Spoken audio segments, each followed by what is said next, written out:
நம் தேவனாகிய இயேசுவானவர் சிலுவையில் முடிந்த 7 வார்த்தைகள். 1. பிதாவே, இவர்களுக்கு மன்னியும், ஏனெனில் தாங்கள் செய்கிறது இன்னதென்று அறியாதிருக்கிறார்களே. கொடிய வேதனை வேளையிலும் தன்னை துன்பப்படுத்தினவர்களை சபிக்காமல் அவர்கள் மீது அன்பு கொண்டு அவர்களை மன்னித்திட பிதாவிடம் வேண்டுதல் செய்கிறார். 2. இன்றைக்கு என்னுடனே கூட பரதேசியில் இருப்பாய். இயேசுவானவர் கூட வலதுபுறமும் இடதுபுறமுமாக 2 கல்வர்களை அறைந்தார்கள்.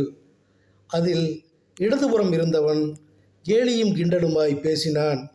வலப்புற கள்ளனோ தன்னை தாழ்த்தி இயேசுவிடம் வேண்டினான். தன் பாவத்தை உணர்ந்தான். எனவே பரதேசியில் இடம் பெற்றான். 3. தாயே, இதோ உன் மகன்.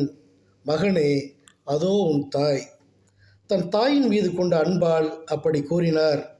மரியாளோ இவ்வுலகத்திற்கு இரட்சிப்பு தன் மகனால் தான் வரும் என்பதை உணர்ந்து ஏற்றுக்கொண்டாள்.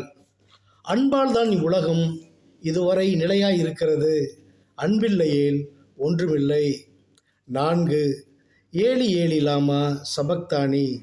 என் தேவனே, என் தேவனே, ஏன் என்னை கைவிட்டீர்? பாவத்தை காணா தேவன் தான் பட்ட பாடுகள் நிமித்தம் தாங்க முடியாத துன்பத்தால் ஏன் என்னை கைவிட்டீர் என கூப்பிடுகிறார்.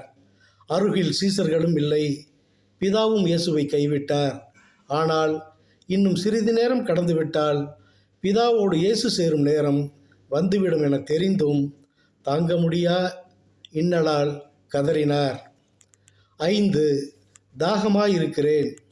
உலகில் உள்ள மானிடர் அனைவரும் தான் செய்வது நன்மையா தீமையா, பாவமா இல்லையா என தெரியாமல் நல்ல மேய்ப்பன் இல்லாத காரணத்தால் கால் போன போக்கிலே தன் நாட்களை கடந்து செல்வதால் அவர்களை மீட்டிடும் தாகமாயிருந்தார். 6. எல்லாம் முடிந்தது. பிதாவால் இப்பூமிக்கு குமாரன் அனுப்பப்பட்ட நோக்கம் எல்லாம் முடிந்தது. இந்த சபிக்கப்பட்ட சந்ததியாரை மீட்டுக்கொள்ள அவர் வந்த நோக்கம் முடிந்தது. 7. பிதாவே, என் ஆவியை உம்முடைய கைகளில் ஒப்புவிக்கிறேன்.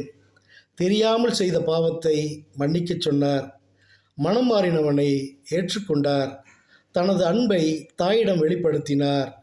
துன்பம் துக்கம் தாழாமல் என்னை கைவிட்டீரே என கலங்கினார். பாவத்தில் வாழ்வோரை மீட்டிட தாகமாயிருக்கிறேன் என்றார். இவையெல்லாம் செய்து முடித்து விட்டதால் பெருமூச்சு விட்டு எல்லாம் முடிந்தது என்றார். எல்லாம் பிதாவின் சித்தப்படி முடிந்ததால் அவர் ஆவியை அவரிடமே ஒப்படைத்து விட்டார். ஆமேன், ஆமேன், ஆமேன்.